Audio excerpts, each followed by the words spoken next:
Hey everyone, welcome back to Bear's Workshop. In today's video, we're going to see the 265th flyover of the Nikola site in Coolidge, Arizona. This was a Saturday flyover and there wasn't much in the way of Nikola employees, so obviously no production line is running today, which is probably a good thing. We haven't been able to make it out for a recent flyover due to our very busy schedule with the Turo cars.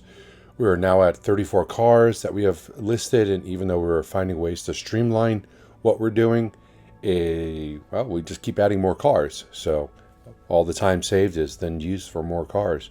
So back to Nikola. Elsewhere on the site, the construction is continuing with some changes to the east wall. It looks like forms may be getting installed for the concrete on the east dock area. The walls on the north side are about 50% done, while the rest are complete. The roof rubber membrane is nearly complete, but we're still missing HVAC units and who knows what else from the inside. Our next stream of the Nikola site, well, we don't know when it's going to be, but hopefully we can get out there again next week and see what kind of updates we can see. We are seeing more trucks are being produced. We don't see them going anywhere though.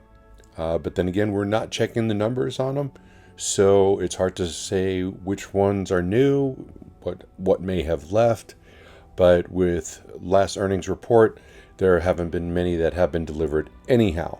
So that's probably why we're just not going to check every truck to see what kind of number is on them.